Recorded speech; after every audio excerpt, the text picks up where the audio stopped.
السلام علیکم فرینڈز۔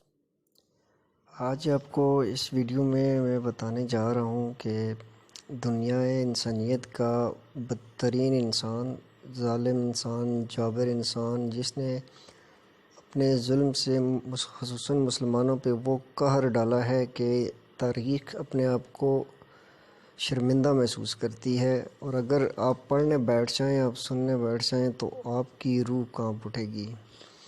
جی ہاں، میں بات کر رہا ہوں ہلاکو خان کی۔ ہلاکو خان دنیا میں ایک ایسا بادشاہ، ایسا جابر انسان گزرا ہے جس نے خصوصاً مسلمانوں کے خون بہا دیے، اتنا خون بہا دیا کہ دریاؤں کو رنگین کر دیا۔ تو آج کی اس ویڈیو میں آپ کو بتانے جا رہا ہوں کہ یہ انسان، اس کی موت کیسے ہوئی۔ تو اس سے پہلے اگر آپ نے میرا چینل سبسکرائب نہیں کیا تو اس کو سبسکرائب کر دیں تاکہ آنے والی تمام ویڈیوز آپ کو ملتی رہیں، اور ویڈیوز کو لائک شیئر بھی کیا کریں، اور اپنے کمنٹس سے ضرور اپنی رائے دیا کریں تاکہ ہمیں اندازہ رہے کہ ہماری ویڈیوز کس حد تک آپ کو اچھی مل رہی ہیں اور آپ کا کیا فیڈ بیک ہے۔ تو اب آتے ہیں ٹاپک کی طرف۔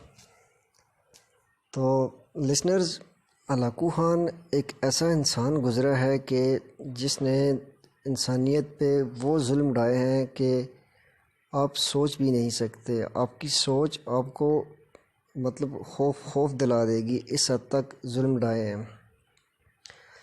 تو ہوا کچھ ایسے کہ تاتاری فوج کا چاروں طرف لشکر کھڑا تھا۔ ہلاکو خان اپنے گھوڑے پہ بیٹھا سب سے آگے وہاں پہ کھڑا تھا۔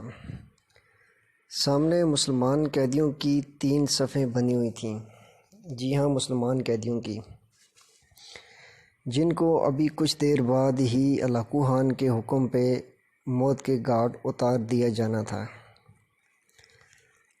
ان لوگوں کے چہروں پہ، ذہنوں پہ خوف سوار تھا، اور ہلاکو خان کے چہرے پہ ایک شیطانی مسکراہٹ سوار تھی۔ ہلاکو خان نے اپنے جلادوں کو حکم دیا کہ گردنیں اڑانی شروع کر دو۔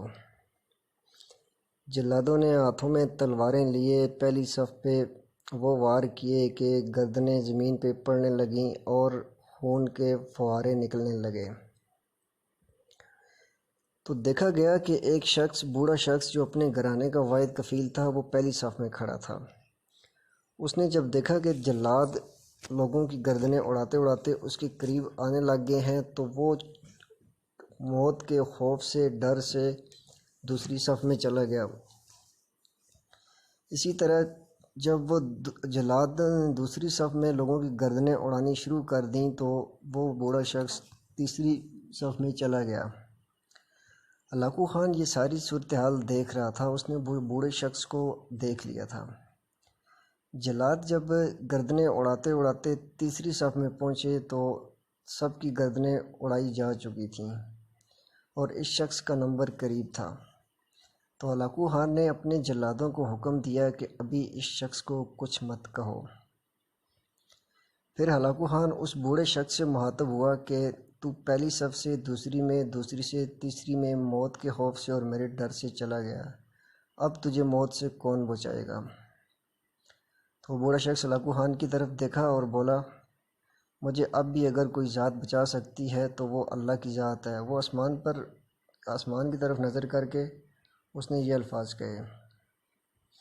ہلاکو خان کے ہاتھ میں ایک لوہے کا ایک گرز تھا جس کے ساتھ وہ اس وقت اس کو اچھال رہا تھا اور کھیل رہا تھا، اور ساتھ ساتھ ان لوگوں کی گردنیں اڑتی دیکھ کر وہ محظوظ ہو رہا تھا۔ اسی بات چیت کے دوران وہ لوہے کا گرز اس کے ہاتھ سے نیچے گر گیا۔ تو اس نے ایک دم کہ اس سے پہلے کہ یہ گرز زمین پہ گرے، زمین پہ پہنچنے سے پہلے کہ میں اس کو اٹھا لوں، وہ گھوڑے سے ذرا سا نیچے ہوا تو اس کا ایک پاؤں گھوڑے کی رکاب میں پھنس گیا۔ اسی وجہ سے گھوڑا ڈر گیا اور گھوڑا سرپٹ بھاگنے لگ گیا۔ ہلاکو خان کا پاؤں اس کے اندر تھا رکاب میں، آگے آگے گھوڑا تھا، پیچھے پیچھے ہلاکو خان اس کے ساتھ گھسیٹتا ہوا جا رہا تھا۔